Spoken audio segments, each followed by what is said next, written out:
Some of Chavez's programs could have been sustainable if he pursued a sound economic policy. You said the word of the day! If! That's the whole theme of this. If. But what about is? Question of the day. Would love to hear your feedback. What example would you use if you're an advocate for socialism, for successful long-term socialism? To which country would you point? I'm curious because John Oliver released this video, as we talked about, the Venezuela video here, and he talks about how important it is. And there's nothing new here. It really does end. I really want you to go watch the entire video. What is it, about 19 minutes? 19 minutes, It's about 19 minutes. I encourage you to watch the entire context. We're going to try to do our best to get to the factual information presented. And there's less and less with each John Oliver video. Let's go, clip A. Has been hard to keep up with events in Venezuela due to the hurricane of that we've all been dealing with here. Although, if you follow conservative media at all, you may have seen it frequently painted. What you do have there is a nice distillation of the current level of political discourse in America. Two people who don't really know what they're talking about, condescending to each other nonsensically until one of them lands a sick burn. Here's the thing, I actually agree with almost everything he just said, except for the sick burn part. And that's what's important here. We're going to get to the examples, the data, the facts, and all of our sources in a minute. But if you think, I just want free healthcare, you people have worms in your head, is a sick burn, no facts, data, or analysis thereafter in this piece here can convince you. All right? I just want to make sure, because we just have to, we disagree at that point. By the way, it's a classic straw man where he sits there and talks about two people who have no idea what they're talking about. If it's so lowbrow, why did you choose this example? You could have taken an example of Noam Chomsky and Sam Harris talking about socialism. You could have picked any example. This is what you picked. But what is happening in Venezuela is not just extremely important, it is absolutely worth paying attention to, because this is not just a story about socialism. There are plenty of socialist countries that look nothing like Venezuela. It's a story about epic mismanagement. But you repeat yourself. See, the entire criticism of socialism, the entire reason that conservatives, the right wing, whatever you want to call us, oppose a path toward intrusive government is predicated on the idea, the concept, as it were, of mismanagement, for which we are roundly mocked.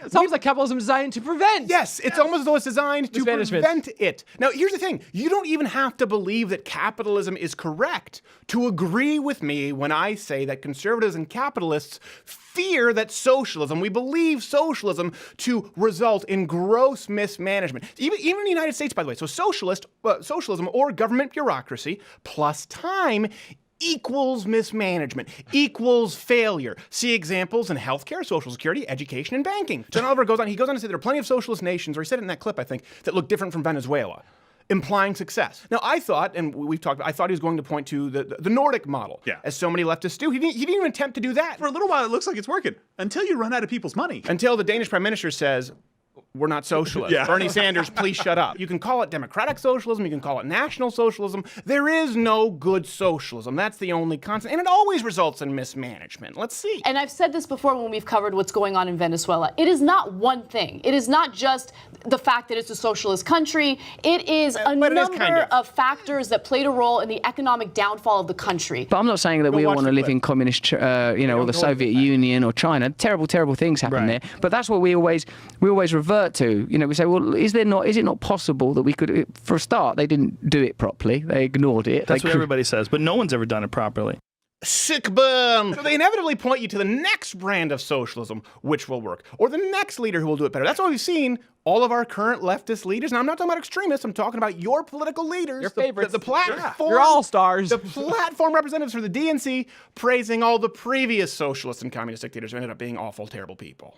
Fidel Castro. They had forgot that he educated their kids, gave them health care, totally transformed the society. It would be wrong not to state that in Cuba they have made some good advances in health care.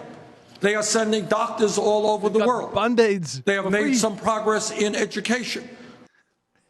They can send doctors wherever they want, right? If people don't want the doctors, it's like I could go to the Tokyo Superdome. I could say I performed at the Tokyo Superdome, but I didn't sell it out. I didn't sell out 80,000. They're sending doctors to the United States. Yeah, on rafts. And the raft is this desk chair. They're trying to get out of there.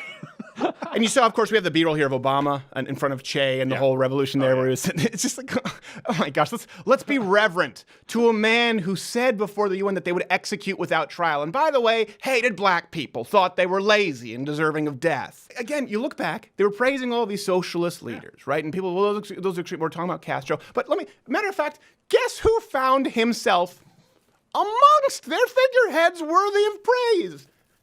And his country. Is it possible? Maybe. He is one of the most important forces we've had on this planet. From my very American point of view, of my friend, President Chavez, it is only possible to be so inspiring as he is. You know, it's funny, sometimes American journalists talk about how bad a country is because people are lining up for food. That's a good thing. It's funny, we write these shows every day and we sit down, and when you really put it on a timeline like this, it's even more damning than I thought. Yeah. They try and distance themselves from the results. Yeah. Right? That's what happens. Here's the thing. Bernie Sanders didn't come out and say, I was wrong about bread lines. It turns out there's not free next day shipping. He didn't say anything. He just goes, I was a prime member. That guy's an asshole. Yeah, exactly. He didn't do it like I would. Yeah. But I still believe in it. He didn't have a flash of genius moment. He's still a socialist. You just slapped Democratic in front of it. And by the way, they've praised these people. This is, again, mainstream leftism. Please go watch the whole video. You can go back and find clips of John Oliver saying things to the same effect. So much, it's so embarrassing that John Oliver himself even has to hedge his bets in his own video in acknowledging how much the left kind of loved Chavez. To be fair to Chavez, many of his social programs were initially effective. During his tenure, the poverty rate was nearly halved. And to this day, many Venezuelans revere Chavez to a dramatic degree. Halved. Okay. let's go. Poverty halved. Well, it's easy to cut poverty in half when you use taxpayer dollars and cease production. Just for a little while? If you just take all of the monies and all of the things, and you know what? You could also completely eliminate unemployment if you forced everyone to dig ditches with spoons. You could. It doesn't mean it's a real economy. Yeah, that's a bad It gets propped up. North Korea did the same thing. Forced labor only works for so long before you fall off the edge. And you had a point about that, right, Sven? Yeah, I mean, if they didn't have oil, you know, they would have had to build a wall around their country and starve their own people, so they don't know how good it is outside a long time ago. Exactly. That's what happened. Wait, that's like what they did. And you know what's crazy? The left is never called out on this crap. This is the problem with socialism. It's like one of those things you get the dollars with like a bar of soap. It's one of those party tricks that keeps slipping through your hands. They're never called out. Joe Biden was talking about having meetings. Remember when he was running as vice president with people he never met? Diners that didn't even exist. Right? Remember the BP oil spill? Left Lemon Ann to talk about this afterwards, to talk about the $18 billion lawsuit that occurred versus Chevron, which turned out to be fraudulent. They never get called on this crap because George W. Bush said nuclear. Because President Donald Trump has a bad comb over. You guys were all praising Venezuela for years. Yeah. For years. We can show we only have so much time on the show, and you were wrong. You're always wrong. And the media never call. How nice it must be to never be. I've been just yesterday in supporting the embassy called out for apparently taking shekels from Jews in Illuminati meetings. No one's gonna call any of these people out on praising Chavez and breadlines in Venezuela. The left is always wrong. And I'm saying that in absolutist, yes, absolutely, as it relates to socialism, and no one calls them on it. I am amazed. Next clip. Now, Chavez could act the way that he did because Venezuela was oil rich, and over the course of his presidency, he took more and more state control over their national oil company, enabling him to fund programs benefiting the poor. And when that company protested some of the changes that he was making, he responded by using his TV show to address its executives directly. Despido. I'm firing the following people. Mr. Juan Fernandez, you are fired from Petroleum of Venezuela. Eddie Ramirez, thank you very much. You are fired. Also, Mariana Rodriguez, you are not fired, but if you don't stop talking to your boyfriend on speakerphone, you absolutely will be. On the outset, he's praising it. Yep. Yeah. Watch the full video, the full context, because you'd be like, well, maybe he's going to counterbalance it afterward. He never does. He literally takes an example of I would argue, one of the most horrific displays of socialist authoritarianism, and he never addresses it as horrifying. Yeah. Think about it. The words government took control, the state took control of oil companies, then fired executives, can only generate one of two visceral reactions. Disgust, freedom-loving disgust, or admiration. We're saying the exact same thing. You're saying the state took control of the oil companies and fired executives. I'm saying the state took control of the oil companies and fired executives. Like I'm saying, listen, you hear this, the state seizing control and firing executives, one of two reactions, all right? Disgust or admiration. Now, this isn't a rebuttal right here, okay? I'm telling you this, we're not gonna find common ground. If you hear that and you're okay, if this isn't a rebuttal, it's a litmus test, all right? You have to figure out where you line up. Next clip. Some of Chavez's programs could have been sustainable if he pursued a sound economic policy and run a tight ship. But not only did he stop saving oil revenues in a rainy day fund, he also oversaw a government that Transparency International found to be the most corrupt country in Latin America. You said the word of the day! If! That's the whole theme of this. If. But what about is? There is no mention of is. If he ran a tight ship. Ah, yes, the tight ship policy. This didn't work with Venezuela. Okay, if. Now you're taking a big if with countries that aren't rich in oil. They were starting off halfway through the foot race as far as a head start. All Venezuela had to do was not fumble. It's easy to see why Maduro has pissed people off, because he has managed Venezuela's economic crisis in the worst possible way. He's doubled down on many of Chavez's most unsound policies, like unrealistic currency and price controls, while attempting to make up for missing revenue by simply creating more money. And as a result, inflation has exploded. The hedging here, he uses a lot of hedge words, is unrealistic. Okay, because remove that, and he just named everything that he likes. Price controls?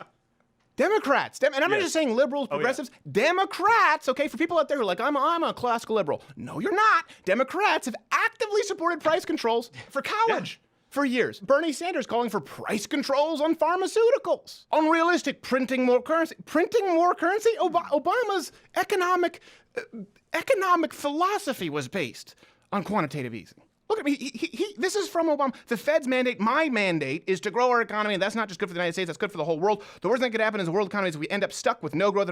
Listen, the left has, you look at the Federal Reserve, understand what that is. Look at people, the most radical right-leaning people, they want to go back to a gold-backed standard, right? This is something that conservatives have been openly mocked for opposing for years.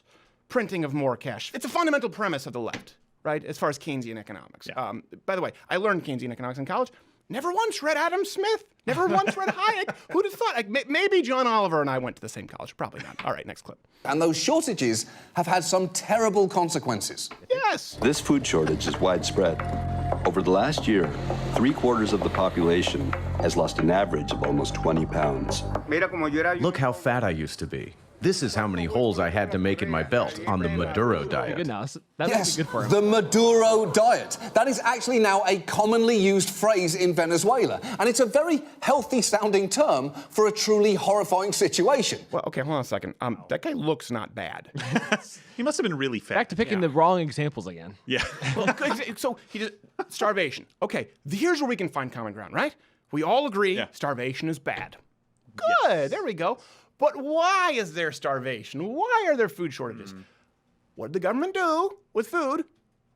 Fix the prices. That's textbook socialism. We just talked about fixing prices. We just talked about the left opposing what they call price gouging, raising the price when there's lower supply.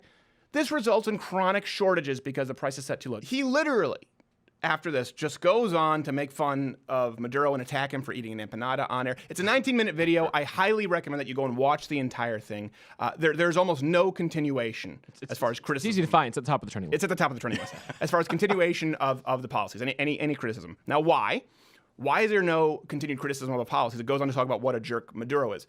Because the policies are either identical to, obviously, we have Chavez, or far too similar to policies that today's current left supports, including John Oliver. So go watch the video, see for yourself. It's around 19 minutes. I want you to watch it, okay? I want you to come back and comment. I want you to question our sources. I want you to get as much context as humanly possible and make up your own mind. That's what I want you to do. And I see this with John Oliver more and more and more and more. You know, it used to start off where we would have to go through a 12-minute video and go through each source. We scraped this video for every single piece of factual information he presented. There's very, very little. And I don't want to fact check jokes. I don't want to jump on a guy for telling jokes. I think some of the bits in there are funny, but that's not what this was about. This has 3 million plays. It's at the top of trending lists. This is at the front page of HuffPo because people like what he has to say. So we wanted to see what it was that he had to say. And I think that you need to get as much context as possible, make up your mind, because like I said, okay, if you think the statement's like, I just want free healthcare, and you have worms in your head, if you think that's a sick burn, or if you're hearing that the state seized controlled production and fired executive, if that statement warms your cockles, there's no middle ground for us, okay? This is something important. A lot of people say, oh, we want civility. No, I don't care as much about civility as I do about honesty. And we need to get to the truth. We find common ground. Starving is bad. We find common ground. We don't like poverty. That's great. That's enough common ground. We don't need to act as though we're finding common ground on economic policy that is evil. You see the results time after time after time after time. And you'd think they'd have egg on their face because they praised people who were evil in Castro, in people like Chavez. And I'm pretty sure you could probably find them praising Maduro at some point too. Because, I mean, really, we have clips of them praising bread lines. It's not too far-fetched to say somewhere down the line, Maduro got a pat in the back from Bernie Sanders. So there's no middle ground here. If you just find those statements to be heartwarming, I disagree with you. And that's okay. Let us know. Hey, if you like this video, subscribe or click the notification bell. You should do both anyways because YouTube doesn't notify you if you're just subscribed. You have to hit that notification bell. So if you already are subscribed, hit the notification bell. And if you're not supporting this content, go to louderwithcreditor.com/mugclub. You get the full nightly show, an hour, every day, free, when you subscribe. This hand-etched girthy mug, as well as other programming. And listen, you also get to support Not Gay Jared's Remicade treatment. I don't know what it is. I know it has something because he had ulcerative colitis. It doesn't anymore, thank God, because I removed his colon. And truth be told, it's not working very well anyway.